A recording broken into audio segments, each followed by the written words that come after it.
All right, now, as I mentioned, Shark, pressure on here. You've just done Sydney. You don't have to talk about Melbourne, whatever. Well, let's start with the Group 3 race there. We've got the Eskimo Prince. Betting suggests it's fairly skinny race with not too many chances, 2, maybe 3. Yeah, well, Half Cabin is the short favourite, well, even money favourite, I think, at that last look, and so he probably should be favourite for the race. Don't know if that price is completely justified. He was the raging favourite for the Guineas, wasn't he, at Caulfield in the spring when he just hosed up in the Guineas Prelude. He had great form leading up to that. He's a very, very talented horse. He's got a good turn of foot. What we learned about him last time, though, Simon, he bled. And that's why we didn't see him in the Guineas. Bleeders first up, there's a bit of a school of thought that they go very, very well. He's only had the one trial and it was excellent. So he's hard to beat. I'm just working around him, though, on the score of value with a horse called Osipenko. Sounds like he should be playing in the Australian Open. Doesn't he? Yeah, absolutely. Won the mixed doubles. Just returning and going, oh, you know, something like that. But my toe hurts. Yeah, my toe, yeah. This horse was placed in the Guineas ultimately. Really, really talented animal. He's opened up by a wide margin on horses over a sprint distance in the past. He's jumped out twice or trialled twice in Sydney. Both times he's just pulled himself into the trial under absolutely no riding. I think he's a really good colt, and I think he'll win this race first up. Simon, there's some early money for Zoo Tiger resuming. Comes off a 3rd in the Golden Mile. Yeah, I think Zoo Tiger's got a really good chance from the point of view. O'Shea's stable going really well, and he's come into the race the way John likes him to come into the race. A couple of nice trials, just, a 4th and a 3rd, and just hitting the line nicely. So I think Zoo Tiger's in with a good show. I agree with Shark. Half Cabin is, I think, going to be a pretty noticeable horse right through the autumn. I think we're going to see a lot more as long as the lungs stay okay. Reports are all is good there. J Cummings, what sort of combination is that? It's first class, so it's got a lot going for us. The one I like at value is Communist. That's good because we wanted to find something outside the top 3. Tell us about. Well, I just think, look, Communist. He's a very consistent horse. He kept stepping up against good company and kept putting up. And I just think now, after a break, I'm thinking, oh wow, this fella just could measure up to top shelf during the autumn. Now, whether he's fully wound up here, I don't know. Michael Freedman trains him.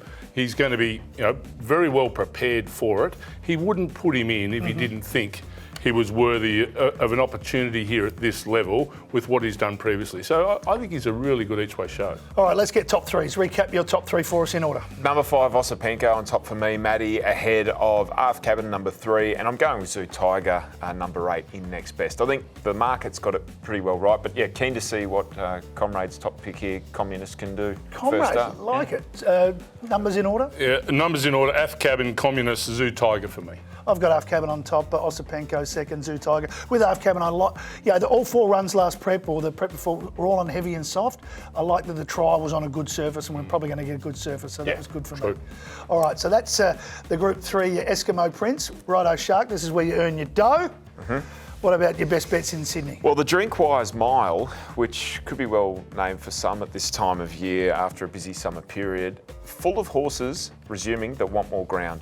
Solcombe, who won the Queen Elizabeth really, really well back in the spring, it came up very short in the market here.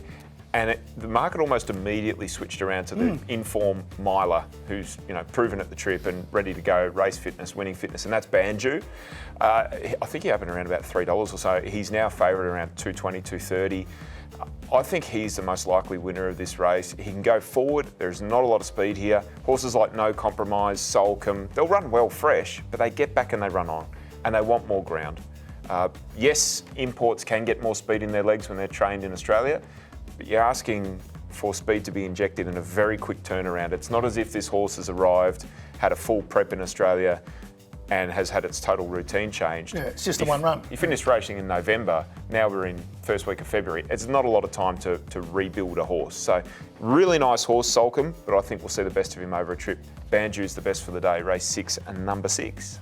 Your best for the day, mate? I kept coming back to Communist. Stayers, so do many world leaders. Highways, midways, most unpopular horse on track, being by Russian Revolution. I thought, Yeah, that suits me down to the ground. Unpopular horse, unpopular person.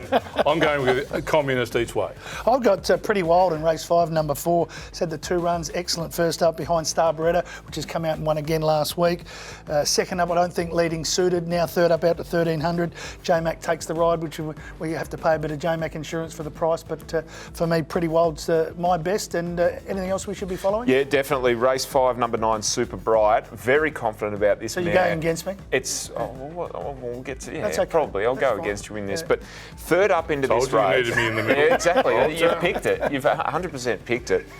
Caught wide first up, kept finding the line. It was a really good run. She went back from a gate last time behind Darlalart. The gap came late. She zipped up through it. She's really well drawn in this race. I think she'll be the winner of this race. She's around $5.50, so you can shop well there. And in race 9, Chris Waller and Jason Collett team up here with Wineglass Bay, an import. Yes. Yep. 2 runs at 1500, really good first up. Second up, just a little one paced, steps up in trip now, down in the weights from a good draw. I think Wineglass Bay is probably the best value on the card at around $8. Anything else in Sydney? Nope. I'll have one at value in race number 3, number 10, Miss Lenore. Been racing well, 2 starts back, was a runner-up in the same grade. Things didn't really work out. It was a little bit unlucky at Warwick Farm last start, and up to 1600, drops in weight, and around that sort of $8 mark, I'll take Miss Lenore. I just thought of something. Yes. Yeah. It's good communist is by Russian Revolution. What would you call it if it was by capitalist? Wow. There's some homework for you. Send your entries through, and we'll give you $1 million cash. Has to be shared evenly, of course. And please, Conditions apply. enter competitions responsibly. Thank you, mate, and thanks for giving us something to think about. Sharkie, you get an early minute. On you, Matty. Thank you. Mick Sharkie is our Sydney expert. If he gets it right, who knows, he might be back next week. But I tell you who is back, and it's James Lamb to talk racing at Sandown next.